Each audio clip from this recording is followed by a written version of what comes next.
કરુણા ટોક્સમાં સૌનું સ્વાગત છે ને હું છું કૌશિક મહેતા. ગુજરાતી ભાષાના આદ્ય કવિ એટલે નરસિંહ મહેતા. એની આજે જયંતિ છે. નરસિંહ મહેતા એમની રચનાઓના કારણે બહુ જાણીતા છે અને ખાસ કરીને વૈષ્ણવ જન તો તેને કહીએ જેને ગાંધીજી પણ રોજ એમની પ્રાર્થના સભામાં ગાતા અને ગૌડાવતા.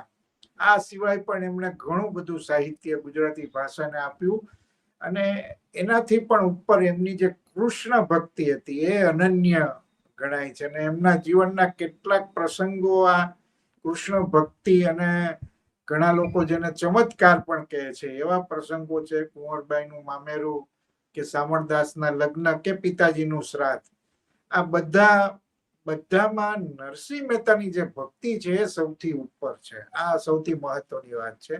એટલે એક બાજુ સાહિત્ય છે ને એક બાજુ ભક્તિ છે. આ બંને ત્રાજવામાં નરસિંહ મહેતા બરાબર ફિટ બેસે છે. આવા નરસિંહ મહેતા વિશે આપણે વાત કરવી છે ને વાત કરવા માટે આપણી સાથે જોડાયા છે જાણીતા શિક્ષક, વક્તા અને લેખક, મોટિવેશનલ સ્પીકર પણ છે એવા ધર્મેન્દ્રભાઈ કનાડા. તમારું બહુ સ્વાગત છે ધર્મેન્દ્રભાઈ. આભાર કૌશિકભાઈ. Yes sir. નરસિંહ મહેતા વિશે તમે શું માનો છો કે આપણા આદ્ય કવિ ખરા, એના સાહિત્ય વિશે અને જીવનના કેટલાક પ્રસંગો વિશે વાતો ઘણી થઈ છે, પણ નરસિંહ મહેતાને આપણે આદ્ય કવિ તરીકે જોવા જોઈએ કે કૃષ્ણ ભક્ત તરીકે જોવા જોઈએ? કઈ રીતે આપણે જોઈએ તો વધારે આપણે પ્રેરણા લઈ શકીએ? આમ જોવા જઈએ ને તો માનવ સૃષ્ટિના ઇતિહાસમાં જેને પ્રાગ પુરુષો કહી શકાય ને એવા બહુ ઓછા પુરુષો થયા. નરસિંહ મહેતા એમાંના એક પુરુષ ગણાય. પેલા તો આપણે એને પ્રાગ પુરુષ કહીએ. બીજી વાત મારે જે કરવાની છે કે ભાઈ નરસિંહ મહેતા ની વિશે જે એક ગેરમાન્યતા છે એ મહેતા છે, કારણ કે મહેતા નહોતા, હકીકતમાં તો પંડ્યા હતા. આમ જોવા જઈએ તો થોડુંક 2 મિનિટ હું નરસિંહ મહેતાનો ઇતિહાસ તમને કહું તો સંવત 1360 ની અંદર ઉત્તર ભારતની અંદર જ્યારે કરણ ઘેલો, ઉત્તર ગુજરાતની અંદર કરણ ઘેલો છેલ્લો રાજવી, અને ત્યારે કાઠિયાવાડની અંદર હિન્દુ રાજા નાગાર્જુન અને નરસિંહ મહેતાના વડવા એ અહીંયા કાઠિયાવાડ તરફ છે એ પ્રયાણ કર્યું અને નાગાર્જુનના રાજ્યમાં આવ્યા. ત્યારે એમના વડવા ભાણજી પંડ્યા એ બહુ સારા કર્મકાંડી, પ્રખર કર્મકાંડી, અને બરાબર નાગાર્જુનને પુત્ર રત્નની કમી હતી એટલે પુત્રેષ્ટિ યજ્ઞ કરતા હતા. અને પુત્રેષ્ટિ યજ્ઞમાં ભાણજી પંડ્યા બેઠા અને એમને પુત્ર રત્નની પ્રાપ્તિ થઈ એટલે બહુ ખુશ થઈ ગયા. અને ઈશ્વરિયા અને મહાદેવ નગર, આ 2 નગર એને છે એ કારભાર માટે ભાણજી પંડ્યાને સોંપ્યા. ત્યાર પછી ગદાધર, એમના દીકરા ગદાધર, એમણે તો બહુ આ કારોબારને આગળ વધાર્યો અને એ પોતે મુનિમતા એટલે પંડ્યામાંથી મહેતા બન્યા. અને ગદાધર પંડ્યાને બદલે ગદાધર મહેતા. એમને પાછા 5 સંતાન, એમાં સૌથી નાનો પુરુષોત્તમ જીવ્યો, બાકીના 4 ગુજરી ગયા. અને પુરુષોત્તમને ત્યાં 2 દીકરા, એક કૃષ્ણ દામોદર અને બીજો પર્વતરાય. એ કૃષ્ણ દામોદર ને ત્યાં 1465 વૈશાખી પૂર્ણિમાના દિવસે જે પુત્ર રત્ન થયા એમને આપણે નરસિંહ મહેતા તરીકે ઓળખીએ છીએ. અને એમના પિતા સિપાઈ સાલાર હતા કૃષ્ણ દામોદર, અને વંથલીની જે લડાઈ થઈ એમાં એમનું મૃત્યુ થયું. અને 1482 મજેવડી ખાતે માણેકબાઈ સાથે નરસિંહ મહેતાના લગ્ન થયા. 86 શામળ શાહનો જન્મ અને 88 કુંવરબાઈનો જન્મ. આમાં એકદમ દસ્તાવેજી વાતો હું કરું છું એ નથી, કારણ કે એવા આપણી આગળ પુરાવા નથી, પણ એવું કહી શકાય વિષય જો હોય શ્રદ્ધાનો તો પુરાવાની જરૂર નથી એમ નરસિંહ મહેતા વિશે. હવે ધર્મેન્દ્રભાઈ વચ્ચે હું કહું, કારણ કે આપણે ત્યાં છે ને આ ઇતિહાસ વિશે થોડી આમ આપણે છે ને દુર્લક્ષ સેવીએ છીએ કે દસ્તાવેજીકરણ જે થવું જોઈએ એ આપણે નથી કરતા, એના કારણે આ સમસ્યા ઉભી થાય છે. હવે તમે જે પ્રશ્ન કર્યો કે આદ્ય કવિ કેમ કહેવાય, આદિ કવિ કેમ કહેવાય, એ પેલા તો શાલિભદ્ર સૂરીએ લખ્યું, જૈન મહાત્મા હોય તો ખૂબ ગુજરાતીમાં લખ્યું, પછી નરસિંહ મહેતાની ગુજરાતી સાહિત્યમાં એન્ટ્રી થઈ. એમ તો કેમ આપણે એને આદિ કવિ કહેવાય? એટલા માટે કે આપણી જે ગુજરાતી ગીરા છે, ગુજરાતી ભાષા છે, એ જે સ્વરૂપમાં અત્યારે આપણે જોઈએ છીએ એ સ્વરૂપમાં લખાવાની શરૂઆત નરસિંહ મહેતાથી થઈ, એટલે આપણે એને આદ્ય કવિ તો ગણવા જ પડે. પણ ક્યારેક કવિ કરતા એનું કવન ચડી જાય એવું બને, ક્યારેક ઉલટું થાય, કવન કરતા કવિ ચડી જાય. પણ અહીંયા બે કહેવાય ને બે પાછા સમાંતર ચાલ્યા. કવિ પણ એટલા ઉત્તમ અને એની કવન પણ એટલું ઉત્તમ. તમે વિચાર તો કરો, નરસિંહ મહેતાએ આમ જોઈએ તો કશું લખ્યું નથી, છતાં એના 900 પદ મળે તમને. 900 પદ તો હિંડોળાના કાવ્યો ના મળે. 71 અલગ અલગ પ્રકારના પ્રસંગ કાવ્યો મળે, અને એ સિવાયનું આપણને કેટલું સાહિત્ય મળે. દુનિયાની 100 ભાષામાં કોઈ કવિતાનો અનુવાદ થયો હોય એવી વિશ્વ સાહિત્યમાં વૈષ્ણવજનને બાદ કરતા બીજી કવિતા કઈ મારા ધ્યાન કોઈ નથી. એટલે ટૂંકમાં એટલા માટે આપણે આદિકવિ કહીએ તો એ બિરુદ બિલકુલ ખોટું નથી, અને કૃષ્ણ ભક્ત કહીએ, બે પેરેલલ ચાલે છે, બે પેરેલલ ચાલે. એમણે કૃષ્ણને મૂક્યા નથી અને ગુજરાતી સાહિત્ય નરસિંહ મહેતાને મૂક્યા નથી.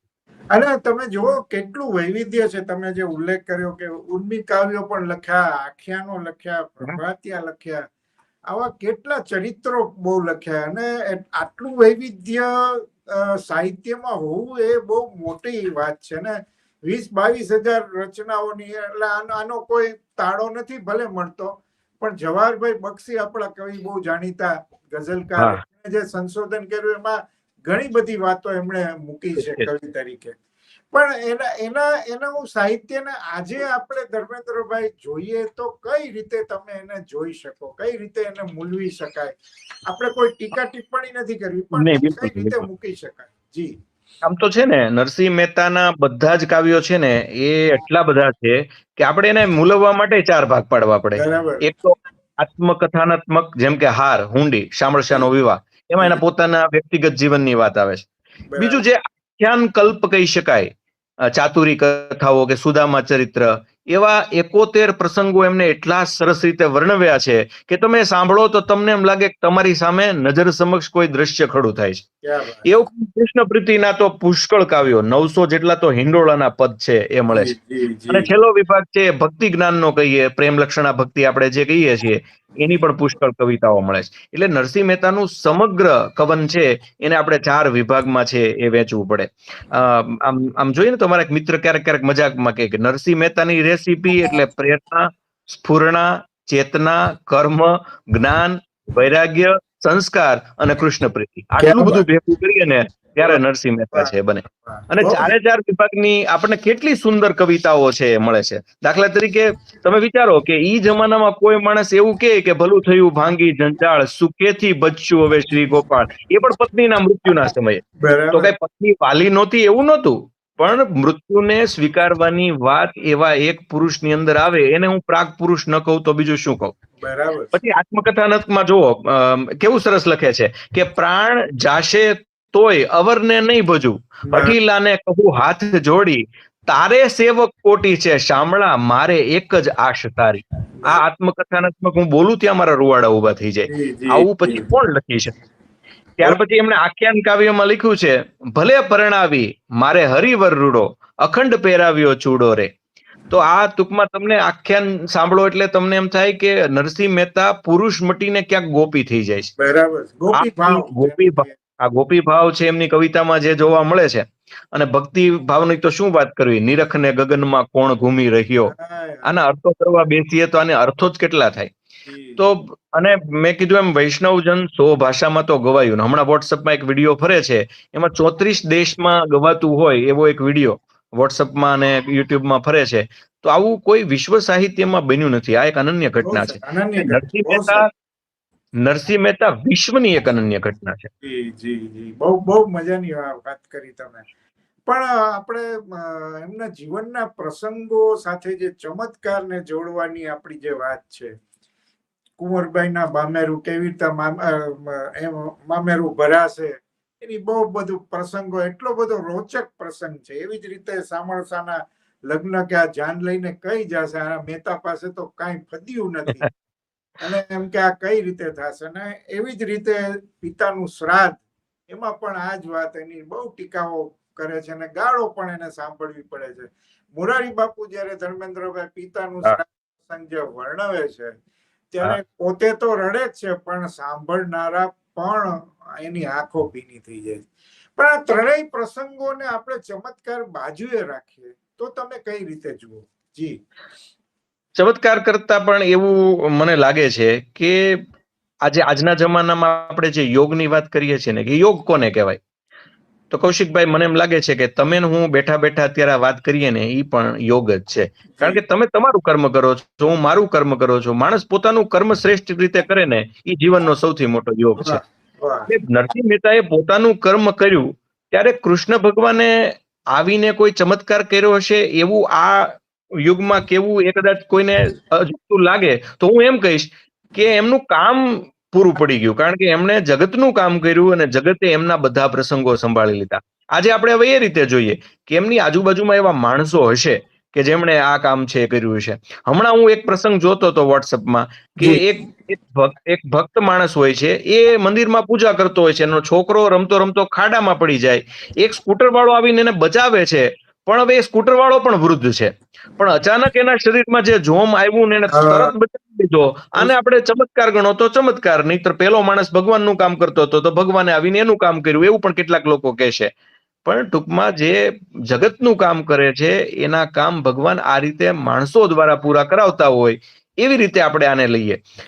કુંવરબાઈની સાસુએ તો પૂછ્યું કે શું લાવવાના છે તમારા પિતાશ્રી, એટલે કુંવરબાઈએ કીધું તમે લખાવો ને શું લાવવું છે. ત્યારે ખબર કે એનો બાપ તો કંગાળ છે એટલે કીધું કે લખો સોનાની ઈંટો. અને પછી છે કૃષ્ણ ભગવાન આવ્યા ને એ ફિલ્મ જોઈએ, ભલે આપણને ખબર છે કે એવો ચમત્કાર નથી પડતો પણ આપણે કેટલા ભાવ વિભોર થઈ જઈએ છીએ. મોરારી બાપુ અને ગાંધી બાપુ બેયના ઘડતરમાં નરસિંહ મહેતાનો ફાળો અનન્ય છે. તમે જુઓ આ એક પંક્તિ મારી પાસે છે કે હરિજન થી જે અંતર ગણશે તેનો ફોગટ ફેરો રે. આ નરસિંહ મહેતાએ લખ્યું ને ઈ એક જ કવિતા ઉપર, એક જ પંક્તિ ઉપર ક્યાંક ગાંધીજીના ચારિત્રનું નિર્માણ થયું છે. વૈષ્ણવ જન તો એમને ગમતું જ હતું, પણ નરસિંહ મહેતાનું સમગ્ર કવન છે ને એનાથી જ આપણા રાષ્ટ્રપિતા બન્યા છે. એનાથી જ ક્યાંક મોરારી બાપુએ કેટલીક પ્રેરણાઓ લીધી છે. એટલે નરસિંહ મહેતાનો ફાળો મોરારી બાપુ અને ગાંધી બાપુ એમ આપણા ગુજરાતના બે બહુ મહત્વના બાપુ ગણાય. એમના જીવનમાં એમનો ફાળો કઈ નાનો સૂનો નથી. એટલે એમના કાર્યને હવે આપણે જોઈએ ને તો એક મોટિવેશન તરીકે જોઈએ. ભલું થયું ભાંગી જંજાળ સુખેથી બચ્ચું શ્રી ગોપાળ, એ મૃત્યુને એક અવસર તરીકે ઉજવવાની વાત છે જે એ જમાનામાં નરસૈયાએ કરી. બરાબર, બહુ સાચી. અને જેમ કહેવાય છે ને કે ભાઈ તમે જો શ્રદ્ધાથી કોઈ વસ્તુને ચાહો, એવો શાહરુખ ખાનનો ફિલ્મનો ડાયલોગ પણ કે શ્રદ્ધાથી કોઈ વસ્તુને પૂરી કાયનાત આપકે કાયનાત તુમ્हें उसे मिलाने में लग जाती है. તો આ વસ્તુ છે એ બહુ વ્યાજબી, એટલે એને ચમત્કારમાં ખપાવવા કરતા તમે જેમ કહ્યું એમ એ રીતે એને આપણે લેવો જોઈએ. અને છેલ્લો મારે નરસિંહ મહેતા વિશે જે પૂછવું છે, તમે એનો ઉલ્લેખ કર્યો કે ગાંધીજી ને બાપુના મોરારી બાપુના ઘડતરમાં એનો એ જે જાત પાત અને હરિજન સામેનો જે આપણો આભડછેટની આખી જે પ્રથા હતી એની સામે આ માણસે બહુ લડત આપી છે અને દાખલો સમાજમાં બેસાડ્યો છે. થોડી એના વિશે વાત કરો. જી. એ જમાનામાં હજી આજના જમાનામાં પણ ક્યાંક છે એ સંકુચિત મગજમાં આ વસ્તુ જોવા મળે છે. ત્યારે તો એ જમાનો કેવો હશે. અને નરસિંહ મહેતાને તો નાતબારા પણ કરવામાં આવ્યા હતા, આપણે બધા જાણીએ છીએ. અને છતાં હા એમ કર્યા હતા એમ. અને છતાં પણ આ વિષયમાં જો બે વ્યક્તિએ સૌથી વધુ કામ કર્યું હોય ગુજરાત નહીં ભારતમાં અને વિશ્વ કક્ષાનું કામ કહી શકાય તો એ બે જણા હું ગણાવીશ, નરસિંહ મહેતા અને ગાંધી બાપુ. એમણે આ ખૂબ કામ કર્યું છે, અદ્ભુત કામ કર્યું છે. અને પોતાની નાતને ઠોકર મારીને પણ એ હરિજનો સાથે બેઠા છે. અને એમને હરિજન શબ્દનું નિર્માણ જ ક્યાંક ત્યાંથી થયું છે ને. હરિજન શબ્દ છે એ પછીથી આવ્યો, પણ નિર્માણ તો ત્યાંથી જ થયું છે કે ભાઈ જે ભક્તિ કરે છે, જે કોઈ પણ રીતે છે પ્રભુનું ભજન કરે છે, કેવી રીતે એનાથી કેવી રીતે આભડછેટ લાગે. અને આ મતલબના એને કેટલાય કાવ્યો છે લખ્યા, અને એની અંદર પણ આ વાતને એને સમાવિષ્ટ છે કરી છે. એટલે આ એમનું કાર્ય છે. આપણે એમને ખાલી કવિ તરીકે જ જોયા છે. ક્યાંક નરસિંહ સમાજ સુધારક તરીકે છે એ કવિ નીચે દબાયા છે. બાકી સમાજ સુધારક તરીકે નરસિંહ મહેતાએ જે કામ કર્યું છે એ કવિ કક્ષાનું જ છે. એમને પણ એ ક્યાંક દબાયું છે. આ વાત એ જમાનામાં કરવી એ બહુ મોટું એક ક્રાંતિનું લક્ષણ હતું. અને એ પાયા ઉપર જ આગળ છે એ ગાંધીજી છે ચાલ્યા, એ પાયા ઉપર જ ક્યાંક નેલ્સન મંડેલા ચાલ્યા છે. એટલે આ તો એક બહુ વૈશ્વિક વિચાર હતો. ગોરા કાળાના ભેદ એમ આ એક બહુ વૈશ્વિક વિચાર હતો કે નરસિંહ મહેતાએ આપણને એ સમયમાં છે એ આપ્યો. બહુ સાચી વાત. એટલે આ સમાજ સુધારણાની જે વાત છે ને એ જમાનામાં તો એટલો આભડછેટ હતો કે એમાં તમે આવી કોઈ વાત કરવી એ પણ બહુ મોટો મને લાગે છે હિંમતનું કામ હતું. એમાં એમણે આ કામ કરી બતાવ્યું. આટલો સમાજનો બહિષ્કાર સહન કરીને પણ એમ કે આ તો નહીં જ ચાલે, આ રીતે નરસિંહ મહેતાને આપણે મૂલવવા જોઈએ. પછી એ કવિ હોય કે પછી એ કૃષ્ણ ભક્ત હોય અથવા તો સમાજ સુધારક હોય. તમે બહુ સાચી વાત કરી. જેમ ઝવેરચંદ મેઘાણીમાં થયું છે કે એનું કવિ પાસું એટલું બધું પ્રબળ રહ્યું કે પત્રકાર તરીકે ઝવેરચંદ મેઘાણી જે કામ કર્યું એ થોડું દબાયું, દવાયું. જી, એટલે એવી જ રીતે નરસિંહ મહેતાનું પણ તમે કહી શકો. આખરમાં તમારે નરસિંહ મહેતા વિશે જે પણ કેવું એ પછી આપણે પૂરું કરીએ. જી હા, આમ જોવા જઈએ ને તો ગુજરાતી ભાષાના આદિકવિ એટલા માટે પણ કહીએ છીએ કે પછીથી જેટલા કવિઓ થયા, લગભગ માનો ને કે નરસિંહ મહેતા પછી 200 વર્ષ સુધી જે કવિઓ ગુજરાતી ભાષામાં થયા એ ક્યાંક ને ક્યાંક કૃષ્ણ ભક્તિ અથવા નરસિંહ મહેતાના કાવ્યો ઉપરથી પ્રેરણા લઈને કાવ્ય છે એ લખતા થયા. કૃષ્ણ ભક્તિ હજી આપણને વિસરી નથી. હા, એવું બન્યું કે પછીથી કૃષ્ણ ભક્તિના આયામો બદલાયા, ગોપી ભાવ બદલાયો, કહેવાની રીત બદલાઈ, ઢબ બદલાઈ, પણ નરસિંહ મહેતાનો પ્રભાવ ગુજરાત ઉપર, ગુજરાતી ભાષા ઉપર, સમાજ ઉપર એ ત્યારે એટલો હતો અને આજે એટલો છે. સવાલ એ છે કે આજના લોકોને એ ખબર નથી હોતી કે આપણે આ જે કાંઈ કરીએ છીએ એ મૂળ નરસિંહ કર્મ છે. ત્યારે ખબર હતી. એટલે હવે ગુજરાતના બધા વ્યક્તિઓને આ માર્ગદર્શનની જરૂર છે. અને ખાસ કરીને હમણાં જે ગુજરાતીનું પરિણામ આવ્યું બોર્ડનું, તો ગુજરાતી ભાષામાં સૌથી વધુ લોકો નાપાસ થયા. આને આપણે નર્સરીઓ ભણાવવો પડશે, આને ગુજરાતી ભાષાનું જ્ઞાન આપવું પડશે. એટલે મને એમ લાગે છે કે ગુજરાતી ભાષા અને ગુજરાતીથી જો નર્સરીઓ આગો જશે ને તો આપણને બહુ મોટી ખોટ પડવાની છે. એટલે આપણે એને જીવતો રાખવો જ પડશે, કારણ કે એમાં આપણો સ્વાર્થ છે. જી જી, અને બહુ મજાની વાત તમે કરી. પણ મને એવું લાગે છે કે નરસિંહ મહેતા અને મોટિવેશનલ આ બંનેને પણ જોડવાની જરૂર છે. આ રીતે પણ કોઈ કામ થવું જોઈએ, કારણ કે એના જીવનના જે પ્રસંગો છે ને, એમણે પરીક્ષાઓ જે આપી છે, પરીક્ષામાં પાસ થાય છે. આ મોટિવેશન થી જરાય ઓછું નથી. એટલું બધું એમના જીવનમાંથી આપણે પ્રેરણા લઈ શકીએ. આવા નરસિંહ મહેતાને આપણે સતત યાદ કરીએ અને એમના જીવનમાંથી પ્રેરણા લઈએ, એ જ આપણે ઈચ્છવું જોઈએ. અને ધર્મેન્દ્રભાઈ, તમે કહ્યું એ જુદા જુદા પાસાઓ ઉપર પણ વાત સતત થતી રહેવી જોઈએ. તમે અમારી સાથે જોડાયા અને નરસિંહ મહેતા વિશે બહુ મજાની વાતો કરી.